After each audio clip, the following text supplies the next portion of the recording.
we talk about one of the amazing messages that we read from this book, Happy Life. I believe it's message number 50. The reason I know because we have read several times. It talks about this great potential of the soul, the will, and how we use it, how we process it every single day. Congratulations, because you have made thus far. You have utilized your will. You're here today with us to watch this great talk. But there's more to it, right? As Dr. Yasko Arakawa likes to say, what is this? What is wrong with you, right? So what is this? Tell us a little bit more about this, Yasko, please. Thank you. Have a pointer somewhere?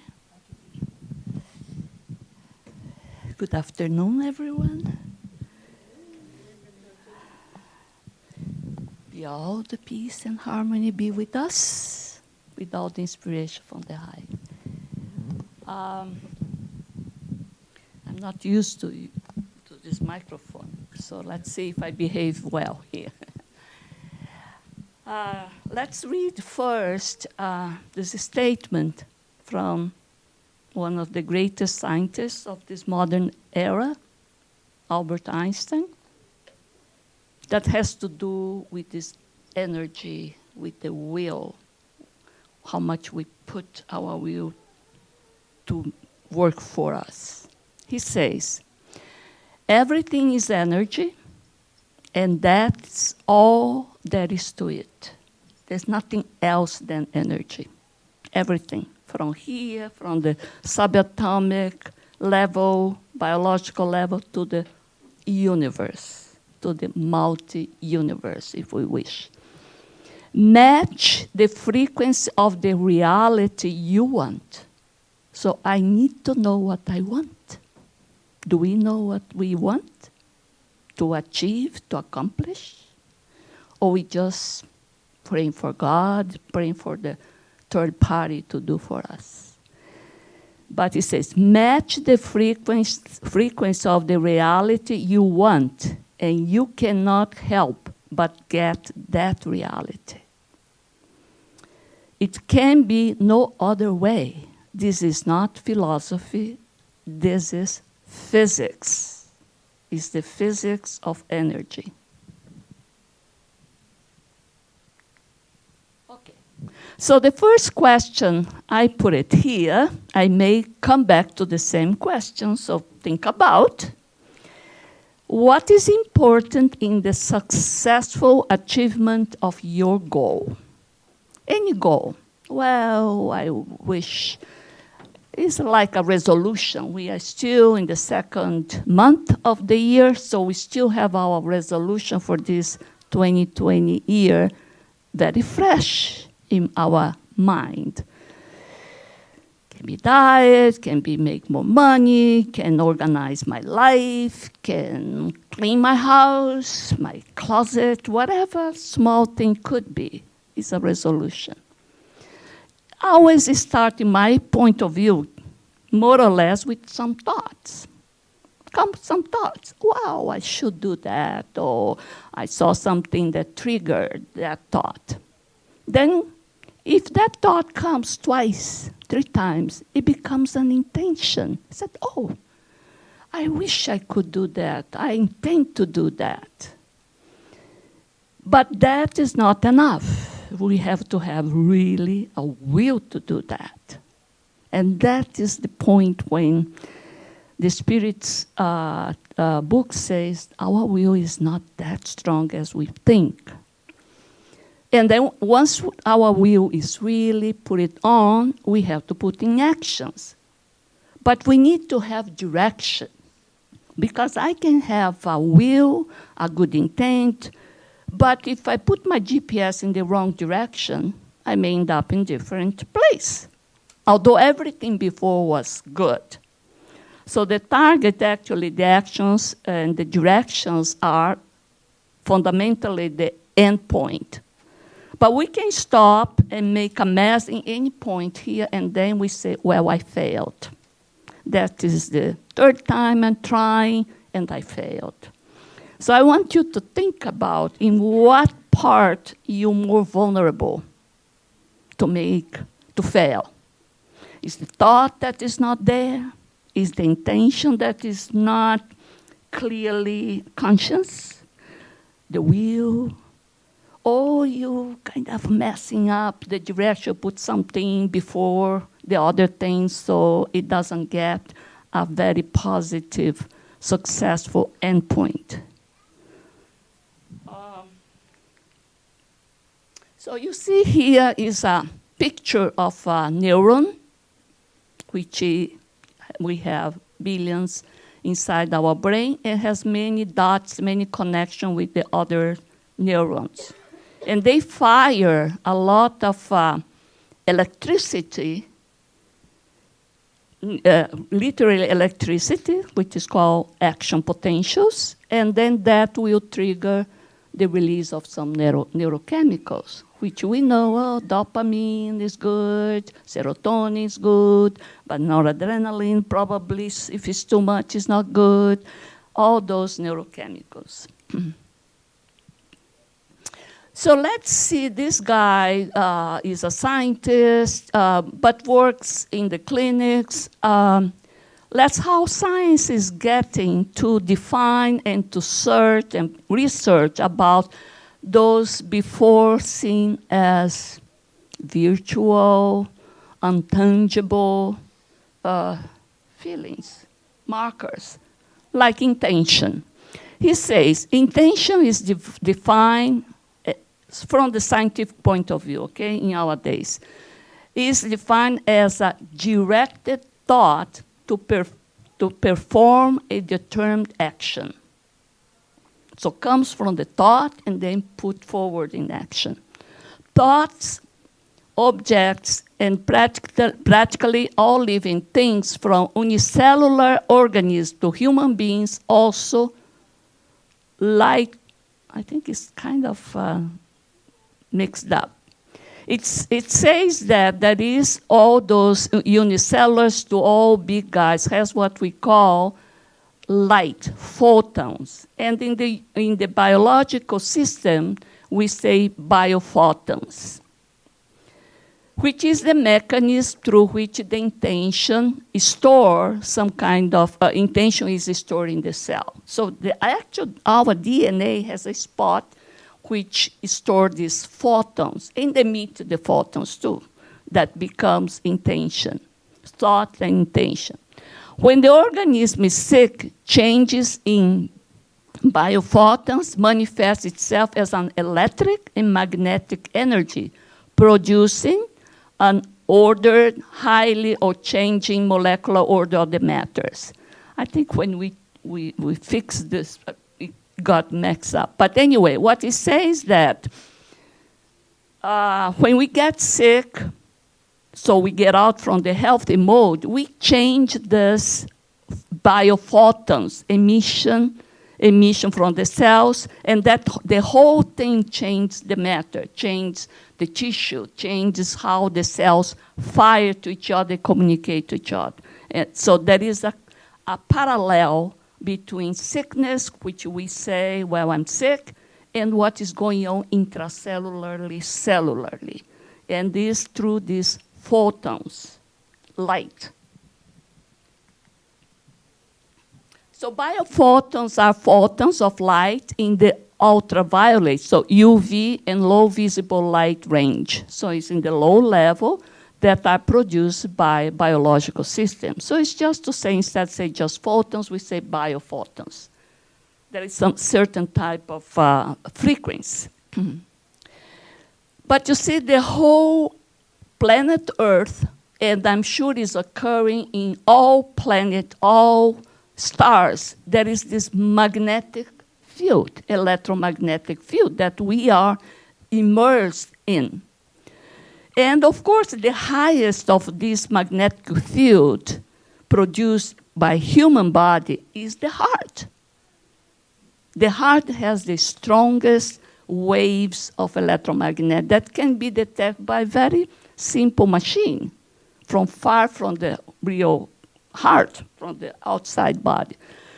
If you see the distance, it's almost the size of one human being. Even at this distance, I am interacting with you, you. Look at that, because my wave interacts with your wave. So strong it is.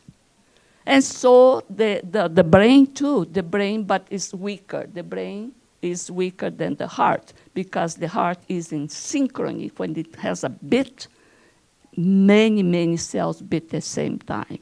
It's a big energy. So the scientist says, living beings are mutually synchronized, and to the earth too. And it's constant change in magnetic energy, in constant change in magnetic energy. It has been shown that the energy of thought can also alter the environment. Look also the hypnosis and placebo effect. Everybody accepts the power of hypnosis, which is a kind of induction.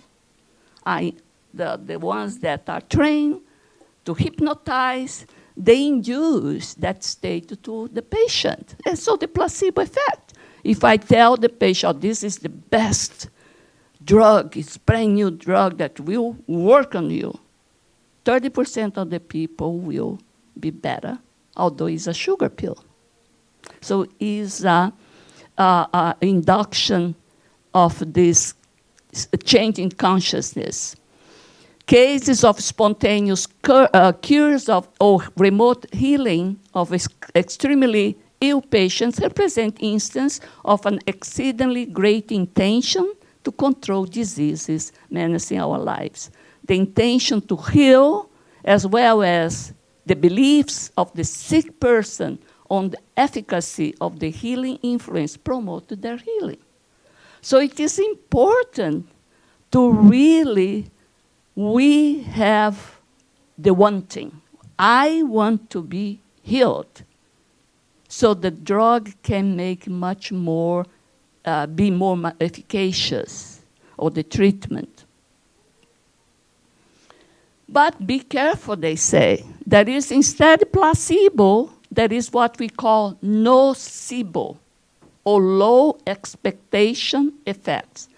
If I decide to believe that that drug is not going to work, that that treatment is not going to be for me, certainly it won't work. There is a 30% or more chance that it won't work. It will work for the others, but it won't work for me.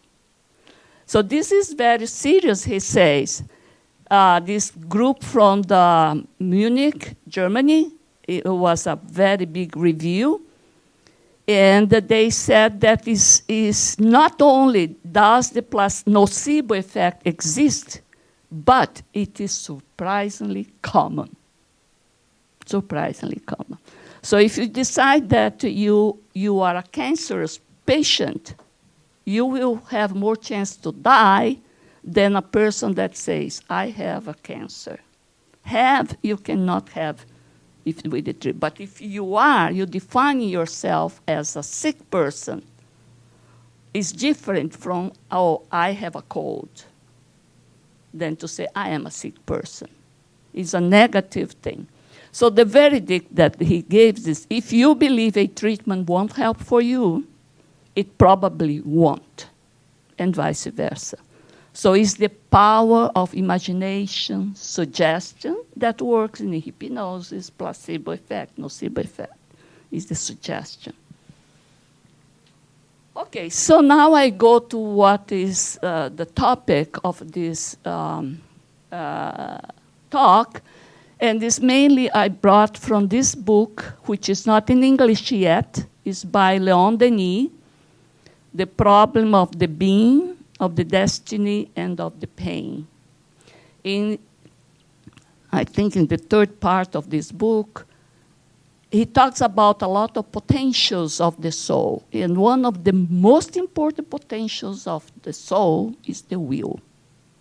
It's almost a giving grace from who created us, that if we want, we can use that will and we can do wonders. That's what Leon Denis writes about. Let's see who was Leon Denis.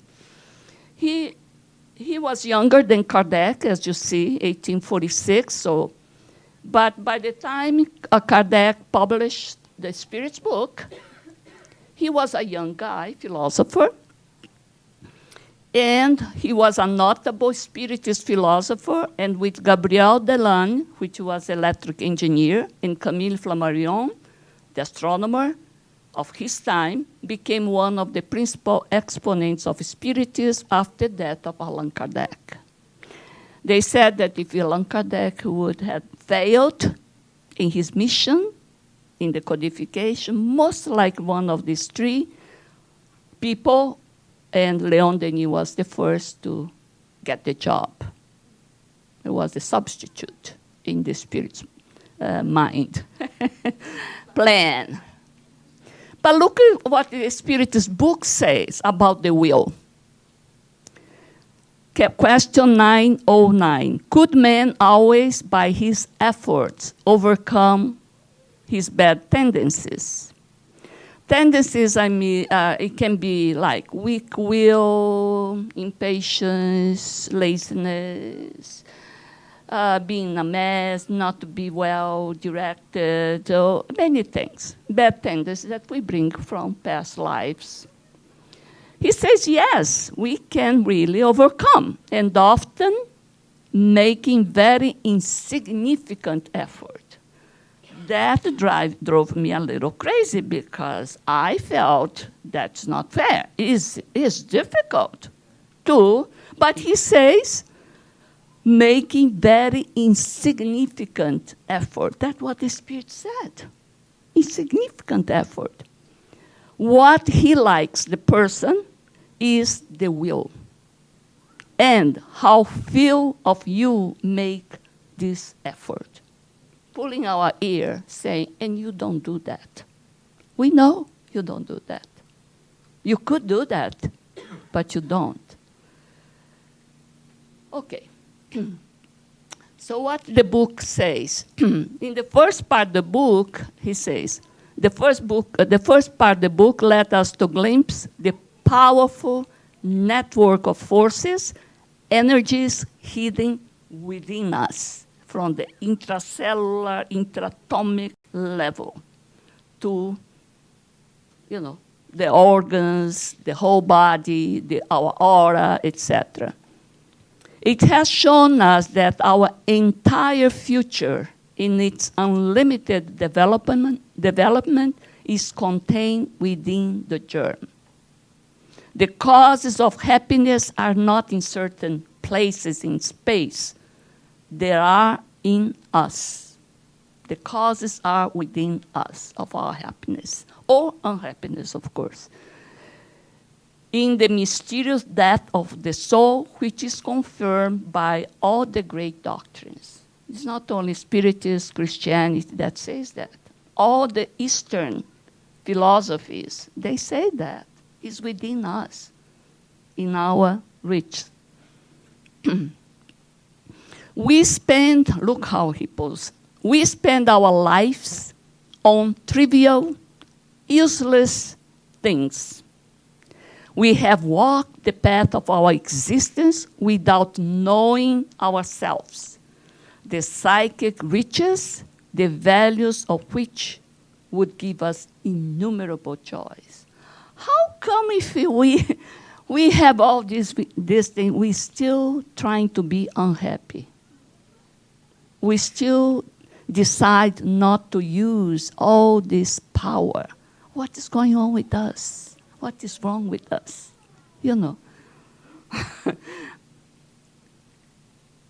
He says, there are in every human soul two centers, two spheres of action and expression. One of them, the exterior, manifests our personality, the I, the ego, with its passions, its weakness, its mobility, its insufficiency.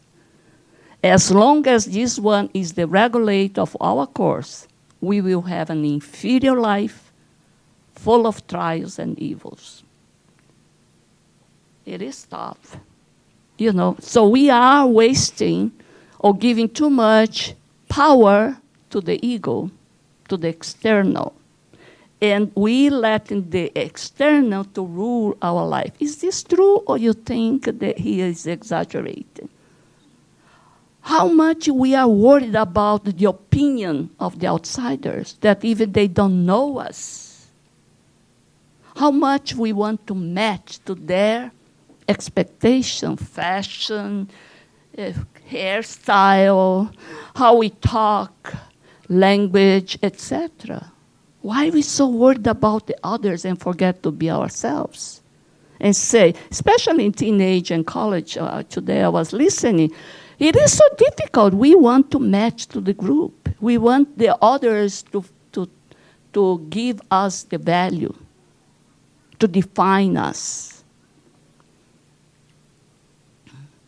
The other, which is the other sphere, which is the inner deep, unchanging, is at the same time the seat of conscience, the source of spiritual life, the temple of God in us.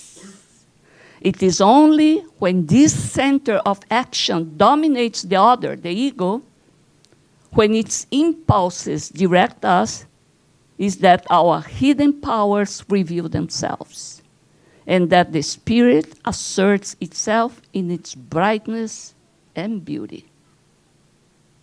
It seems so beautiful, isn't it, if we follow that?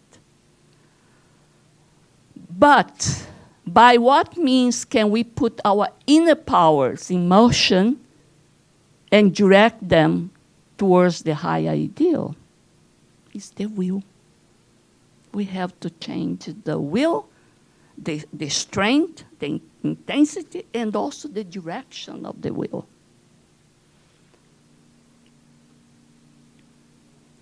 The persistent, tenacious use of this sovereign faculty, which is he's talking about the will, enables us to change our nature, to overcome all obstacles, to master matter, disease, and death. How many in the Eastern countries, societies, they practice more this, of to overcome matter, to overcome disease by the strength of our will, you know, Sai Baba, all these big Hindu masters, you know, monks. It is by will that we direct our thoughts to a particular target. In most men and women, thoughts fluctuate endlessly. Its constant mobility and infinite variety only offer limited access to higher influence. So that means we are wandering around. Our thoughts, our energy has been spread in all different frequencies. Everywhere we change our mind is a mess. So there is no force. There is no that monochromatic being to have the force. So I put an example of the laser beam. Everybody knows the power of the laser beam, how important and how useful the power of a laser beam is in many places like surgery, technology, spectroscopy, many machines. NASA uses a lot, the laser printer, all these things.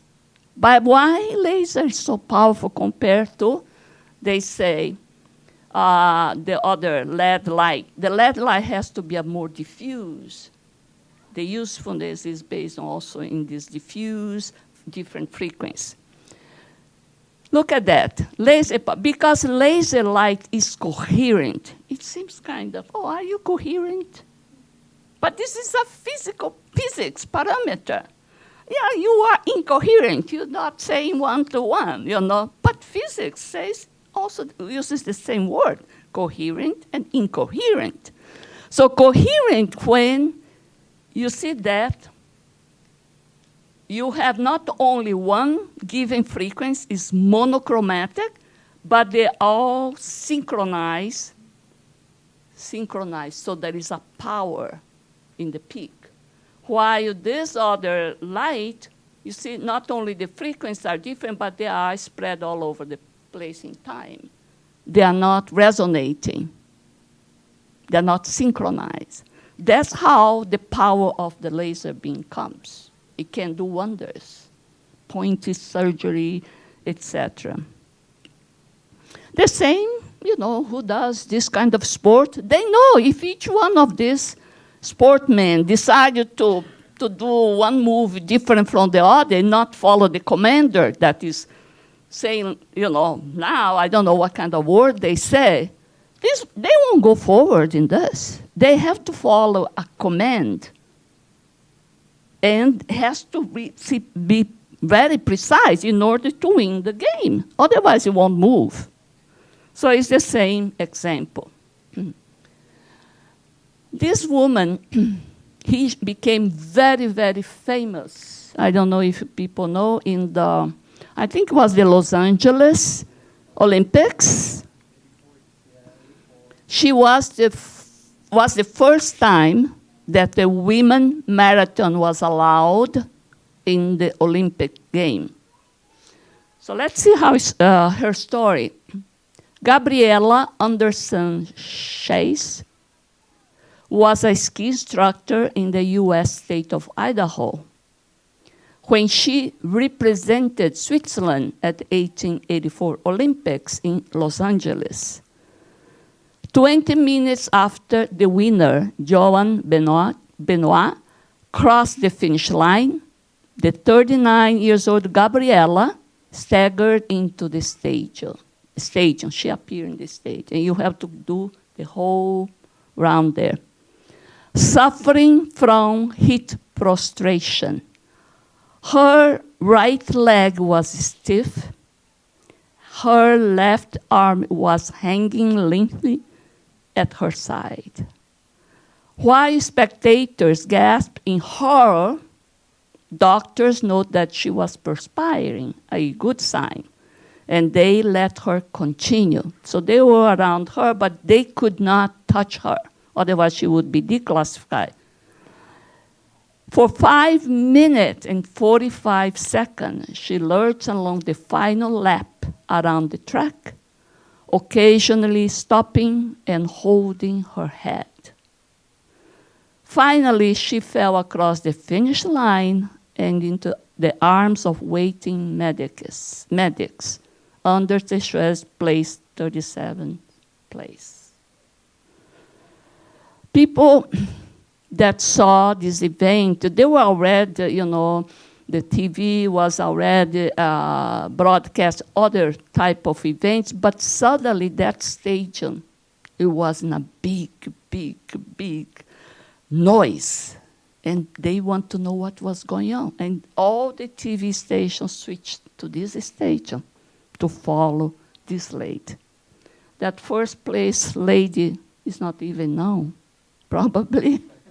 Sorry even to tell, but she was the star because of her will. She said, don't touch me. I have to go. I will go. So they stay around her. She made the history, right? Gandhi said, strength does not come from physical capacity. She had no capacity anymore to even walk. It comes from indomitable will. That's what she had. The will is the greatest of all powers. It is in its action comparable to a magnet. It is a magnet, really. It causes an electromagnetic field and changes other electromagnetic field. The will to live, to develop life in us, attract us new vital resources. Such is the secret of the law of evolution. So we have to learn how to attract these vital resources that are all available to us. It's available to us. I'm saying this, but I don't know also how to use it. The will can act intensely on the fluidic body. We all know that. Activate its vibration and thereby appropriate it to an ever higher mode of sensation, prepare it to a higher degree of existence.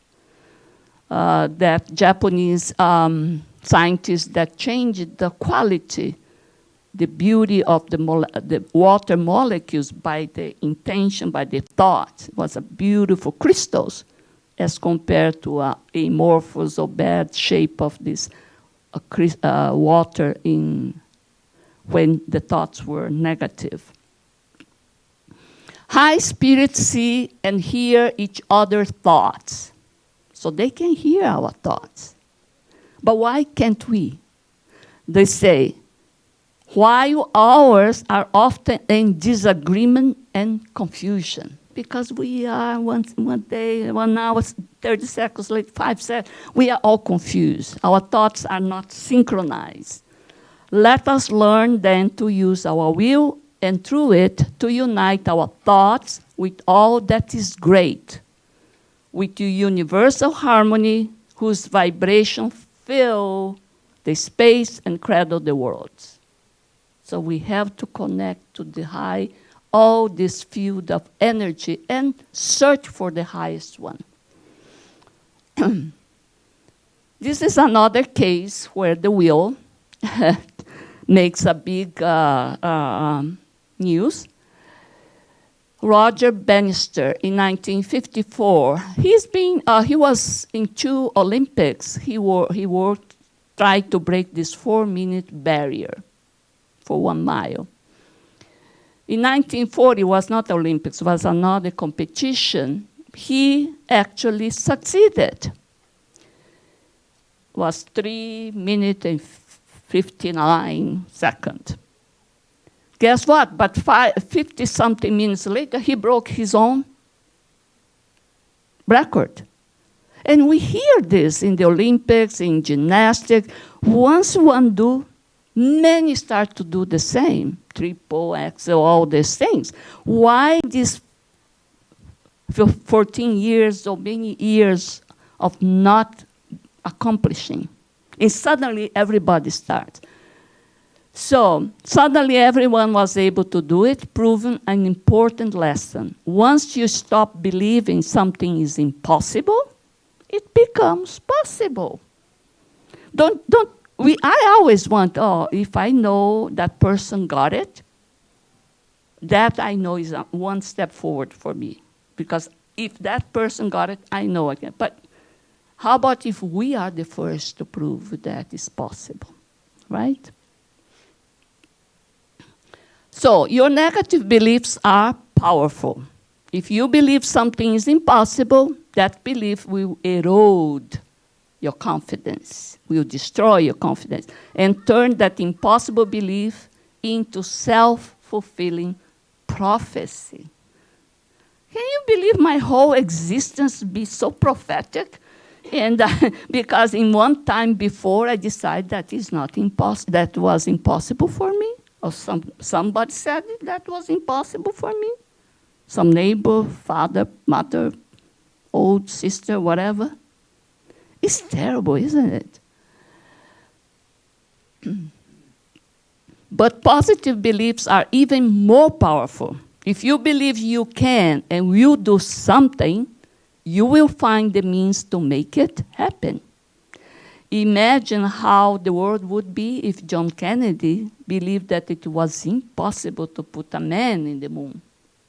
You have to believe, imagine. Today we know it can go, but you never put it there. How could you think you could put a person in the moon? You know? What if Martin Luther King Jr. had believed that it was impossible to achieve civil rights in the United States? In that time, it was difficult. Mahatma Gandhi had believed, if he had believed that it was impossible to overthrow British occupation in India without violence.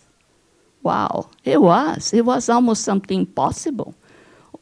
Barack Obama, first American president, was almost an impossible task at that time. But somehow they believed. The will can act in both sleep and wakefulness. That's good, because the brave soul who has set goal for itself seeks it tenaciously at both stages of life, and thus determines the powerful current that slowly and silently undermines all obstacles. So let's go to sleep with the good intention to put forward what we think is possible for us. Slowly. Let's not get disappointed, frustrated because it didn't work next day. It works slowly through the obstacles. If man knew the extent of the resource that sprout in him, he might be dazzled instead of thinking himself as a weak and fearing the future, he would understand his strength, feel that he himself can create that future. How many people, because of anxiety, fearing that, oh, I'm not going to get it, something's going to happen, I cannot, then you are already defeated. You are already defeated. Each soul is a focus of vibration that the will sets in motion. We have this vibration, can be wandered around, but if we put a will, it will be in a monochromatic, synchronized, coherent wave. A society is a grouping of wills that, when they are united, concentrating the same aim, constitute the center of irresistible forces. Through education and the exercise of will, certain people arrive at results that seem like wonders. Look at that. They can do how they can levitate, So in the Eastern society, they've been practicing, of course, because they believe in this power. The Hindu will have enough willpower to hold an arm up until he atrophies it. Another will lie down on a spiked iron bed with no pain. This power is even found in people who had not practiced the Hatha Yoga. One man got a bullet in the thigh, refused to submit to the chloroform anesthetic for the projectile extraction, and he says that he will be motionless there throughout the procedure. And he did. In the old time, who could use that power, they were better off. They didn't need to have a powerful alcohol, whiskey, whatever. In our Western movie shows that. Oh, take some whiskey and then you can. So one thing is power. The power of will is unlimited. Look at that. Man, conscious of himself, of its latent resources, feels his strength grow as a result of his effort. He knows that whatever well or good he wishes, sooner or later, inevitably will happen, either presently or in a series of his existence. When his thought is put forward in accordance with divine law. And this is where the heavenly word goes. Faith transports mountains. So as a society, if we can put two or more people together to synchronize in one target, one process or project, how much we can accomplish, right? Thomas Edison, I always bring his story because his story is the one that the scientists usually likes, because we tend to do 3 or 4 times repetition and we give up. He did more than almost 1,000 times check to develop his lamp. The filament was not correct, the bulb is not correct, so finally he succeeded. So our greatest weakness lies in giving up, he says. We give up too early on people, on projects, on aims. The most certain way to succeed is always to try just one more time. He said, well, the 999 times I know it won't work, but the next may work. Right? So he's forward. But this story, I didn't know about him. One day, Thomas Edison, as a little child, came home and gave a paper to his mother. He told her, "My teacher gave this paper to me and told me to only give it to my mother." His mother's eyes were cheerful, and she read the letter out loud to her child. "Your son is a genius. This school is too small for him and doesn't have enough good teachers for training him. Please teach him yourself." Okay. Many, many years after, Edison's mother died, and he was now one of the greatest inventors of the century. One day he was looking through old family things. Suddenly he saw a folded paper in the corner of the drawer in the desk. He took it and opened it. On the paper was written, "Your son is an adult, mentally ill. We won't let him come to school anymore." Edison cried for hours, and then he wrote in his diary, "Thomas Alva Edison was an adult child that by a hero mother became the genius of the century." So there was someone that believed on him, worked for him towards this will.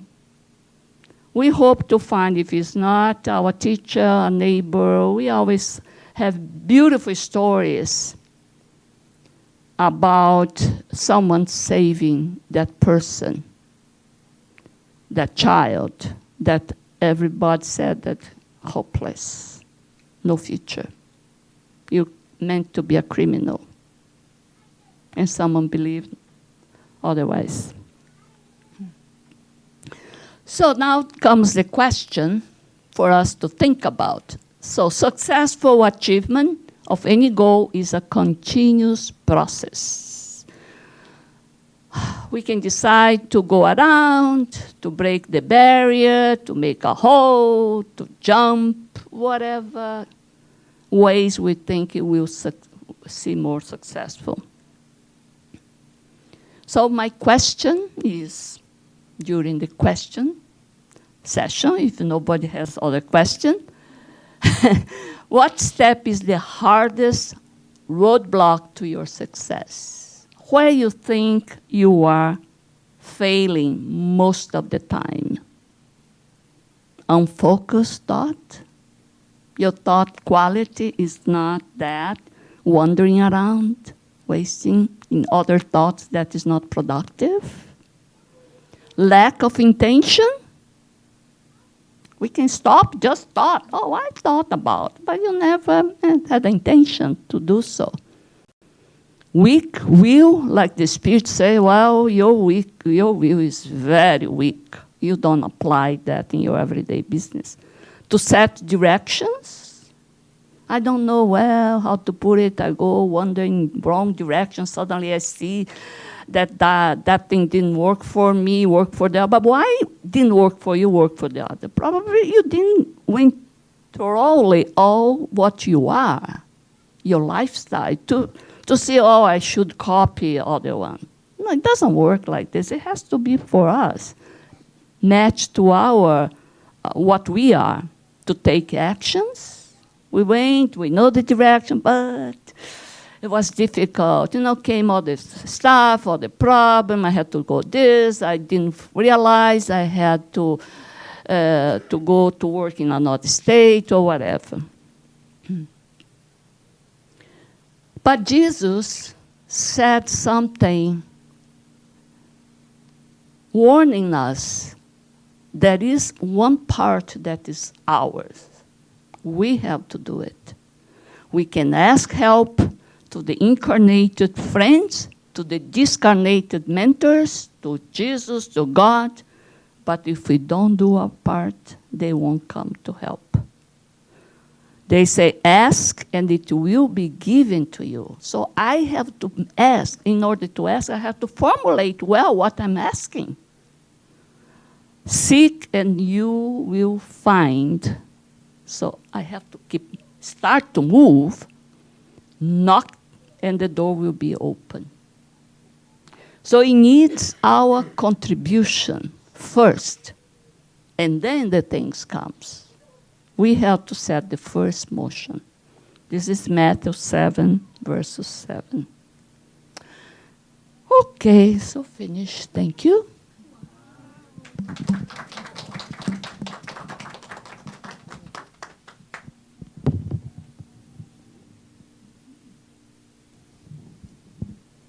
This is the moment that we ask questions. Thank you, Yasko, by the way. Make comments. Who would like to go first? Mine's kind of a comment. It was a great talk, Yasko. I really enjoyed it, loved it. It was very insightful and thought-provoking. And I liked the last question that you left us with.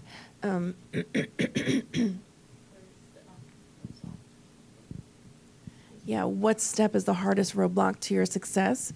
And we were thinking about that, and at least for myself and perhaps for others as well, it's sort of maybe the hardest issue is deciding what is the true measure of success and what is the true definition of success, and what would you say it is? Because for some people, and for everyone, it's different, right? Mm-hmm. So like, what is right, what is wrong? Yeah, it doesn't need to be that philosophical, that it can be a little thing that you wish to do, to accomplish, like your resolution for the New Year's. We all have many resolutions. The tiniest one, well, I wish I could, be more friendly, or that, I wish my workplace would be this and that, or I wish that. So higher level of wishes is better. Of course, that will involve not only your inner growth, but the others around you to feel better around you, around us.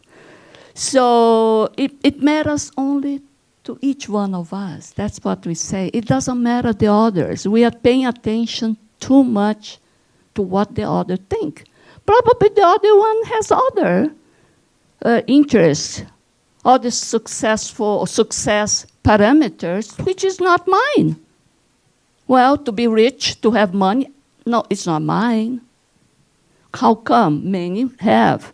Or to have a great family. Perhaps many wish to have a great family, especially if one member or two members are fighting. And you have to be the judge there, So it all depends on us. It's a question, intimate question that we have to make. Matters only to us. And only to others, if my change, how much will impact the others. Usually when we wish something, it's because the others will have positive impact. We won't wish to have bad things, of course. That's what I feel. Thank you. Anyone else? Daniel. Great talk, Yasko. Thank you. What would be your advice for, since you did put a lot of study on this talk, when people has a lot of will to do things just to look good for the society, or expecting be recognized by others? Well, like you said, you've been driven, there is two spheres, like they said here. The spheres of work.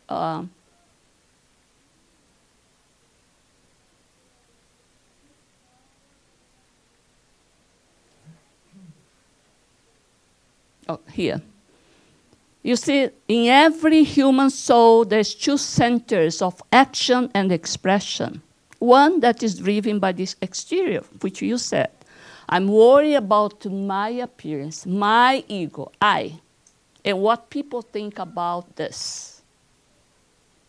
while I only have this and did not build the inner me, I will be in very big danger.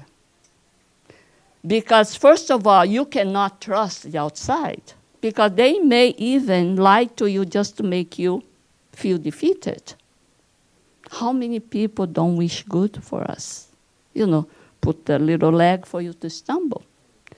So I think it's very, very, very, how to say, dangerous and unstable state of happiness if you only wishing, searching for that, from that I, the ego, to fulfill my ego.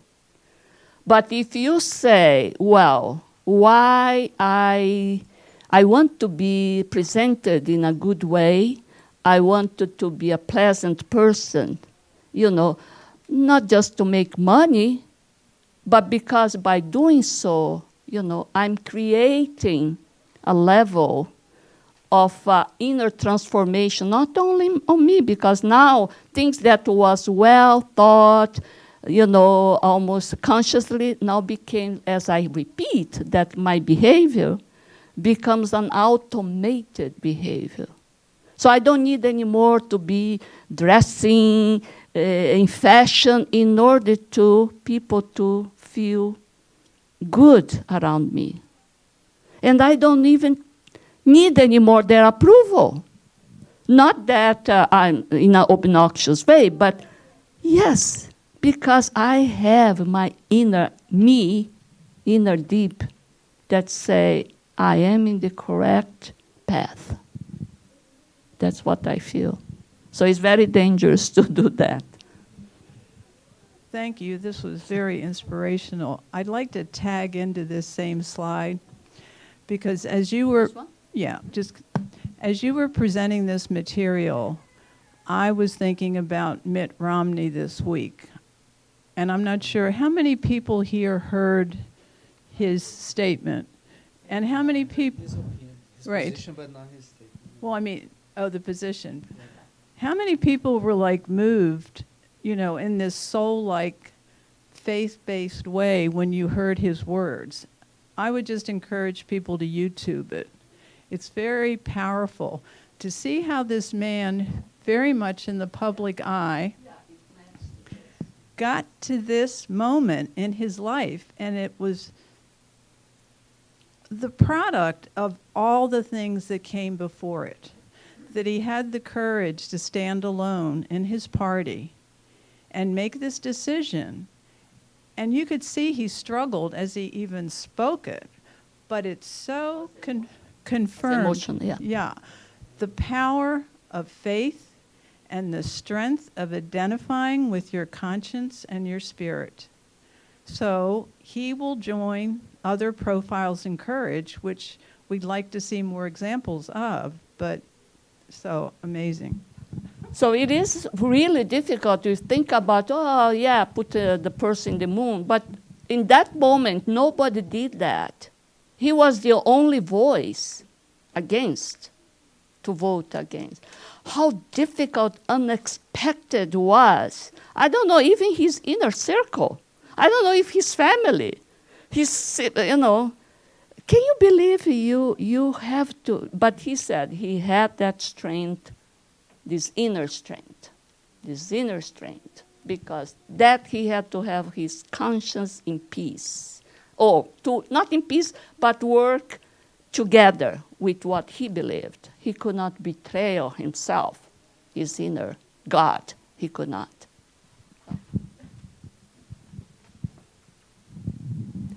Thank you, Jasco.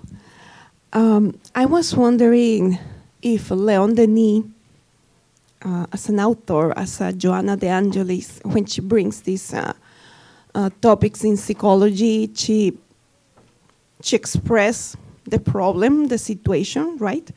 And usually by the end, she gave us some tips, some didactic, like steps in whatever is the situation. I don't know, in the case of the wheel, we saw that you gave us some steps about the thought, etc., but specifically about the wheel, since the spirits already say we are weak in will. How can we strengthen that will? I don't know if Leon Denis touched that. In this chapter, because I practically translated this chapter, the whole, just left outside a little bit. He doesn't say, but it is pretty much now, his time, I don't know, but nowadays there's so much material. If you go to Google, how to strengthen your will, how to accomplish your wishes, there is so much material. Why you jeopardize your intention, your project, from the diet to, yoga, exercise. Why you bringing excuses? And it's so easy. We are very rational, intelligent being. To get this excuse that is very okay is easy. So we have to be very honest to ourselves. When I was very young, my teacher in the university, and he was a very good advocate for exercise, sport, swimming. For some reason, I said, well, I am very afraid of swimming. He said, that cannot continue like this. You have to learn at least the basics, not to be afraid to be around, for instance, a swimming pool. There is a party, a gathering, and you're going to be like this, afraid, because you don't know the basics to survive in a swimming pool. You should go to the class. It was in the medical school. There was a great guy, a Japanese philosopher teacher. What time is the class? 5 in the morning. 6, in São Paulo. Oh, okay, 6 o'clock. I said, well, it's too early. I said, well, you can bring right now 20 reasons not to come at 6 o'clock. And I will accept all of them. It all depends if it's enough for you. Okay. Was not enough for me, so I went there to work, to have the swimming lessons. So it's all, I learned. Then of course, I stopped, and then my fear reappeared again. But I used to swim 2,000 meters easily. Yeah, but then I stopped. When you stop, is more difficult. So that's it. I think you have to have the will. And be honest to ourselves. Because we can find many excuses, guys.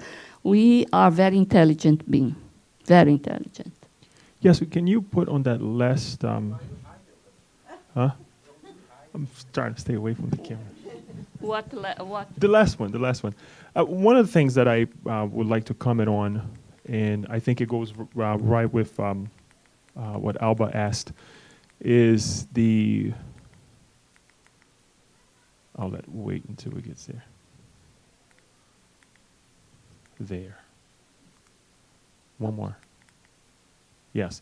The unfocused thoughts right here. One of the things that I've been trying in reading, the work that we did in Thought and Life. Now, we work with Plenitude, and now we're in this, studying this transition, and always trying to get to understand the higher minds, how they work. And I think one of the things that I get, and I go through this a lot at work because being needed in several occasions, is the noise that we have, right, in our lives. And it's natural. We're human beings. I think we are being trained that someday in our lives, in the future, we'll be able to multitask more effectively. But in between whatever we are doing, we are focused on the noise more than we're supposed to, because we're supposed to focus on what's happening. We ask a mother, they're doing something, but they're looking at the child as well. So you have to develop that. But it gets to a point that the noise, there are certain noise that you should be able to shut off and do whatever you're supposed to do and focus. And on beyond that, one of the things that I also, and this is analyzing myself, is how we use that as an excuse. Instead of saying, no, these are just noises. I'm capable enough, intelligent enough that I can turn this off for right now, and I have to get this task done. But what I notice is this idea that we use as an excuse. It becomes some kind of way. It's the escape mechanism to say, oh, I was being, I have this problem. I have all the excuses that we come up with. Now, one of the things that I try to do, and this is personally, when I'm asking myself about the will, what I'm doing, what I'm not doing, are the consequences, either what's going to happen if I don't do that task, and what's going to be left undone. And I think this is obviously what we get from Spiritism as well. That gauges, okay, am I doing what I'm supposed to do? So I think that at least it works for me, and I think that's something that Alba was actually trying to get to it as well. But noise is Well, about this be shut down to the noise, the Eastern people, they know better to do that. In the Japanese society, I always tell people when they are too nosy, trying to pay attention what's going on in the other side of the room. I said, look, the Japanese society, old Japanese society, probably today too, the house's space is very small. What there is during the day, a sitting room, becomes at night a bedroom. In the old time, there was no wood enough, so the walls were screened, made by rice paper, that paper that is fogged. So not only you could see beyond a little bit things moving, but also here. So imagine a couple, the other side, making noise. You're not supposed to wonder what's going on to the other side with your parents, with your siblings. No, you have to shut down. This is an education, and this is part what, if you don't have that skill, means you are uneducated, really, gross uneducated. Because you're supposed to shut down your mind and not be nosy. So I think the same thing we can do. We pay attention because in part we were trained to pay attention. Oh, what's going on there? What kind of gossip is that? Since we were a child. But now it's damaging our life. So now we have to go back. Say, look, I don't care what's going on there. It doesn't matter anymore. I have to focus on me. That's a training. Second, about the will, I think we go, of course, we are in this planet imperfect. We go back and forth, we fail and go. But for sure, like you said, once we failed, we knew for many failures what was the consequence. Not only the job not done, but how I felt frustrated, how I felt, hopeless or not a complete person for that task. So next time you have to consciously figure out if the will be there, and what was, if it is the direction that you put forward that was not correct, if it was the actions you took timely, different, not so appropriate, people enter in your life that, you probably could expect that your child would need some vacation with you during, so you're not going to plan to do something during their vacation time because you know that they're going to ask for your presence, something like that. So I think we learn with the failure because it's painful. If it wasn't painful, you would stay forever, like many people stay, I don't care, something like that. But when you start to be bothered, you are in the good path. Hope. right? It's how the teenagers, that they feel it's so many things to do, but then they got frustrated so easily because they did not do the correct background check in order to say, look, I may fail here, my colleague can, step in or whatever, so. Paula? This will be quick just because I, generate thoughts when I listen to you all. Relative to this trying ability to pick yourself up and go at it again, we learned in child psychology how to talk to young children. So instead of just emphasizing the end product, oh, you got all those answers correct, what we encouraged the parents to do was to recognize the effort. I really like the way you kept trying, even when it was difficult for you. So we can still do that with each other as grown-ups. It's called encouragement language, and it really does help us to focus on this willpower and strengthen it. That's perfect. You see, when this professor that was my swimming professor, he said, don't use the other one that accomplished already what you're trying to be just your reference. Because you may never get to what he got because he had other skills, etc. But it's only positive because you say, well, you see, this guy made an effort to get there. So if I make an effort, I may make 70%. The other thing he said, your reference should be the most important one. What you accomplished that day of swimming, did you do instead only two stroke? You did 5 in I don't know how many minutes. But you did a jump. For you,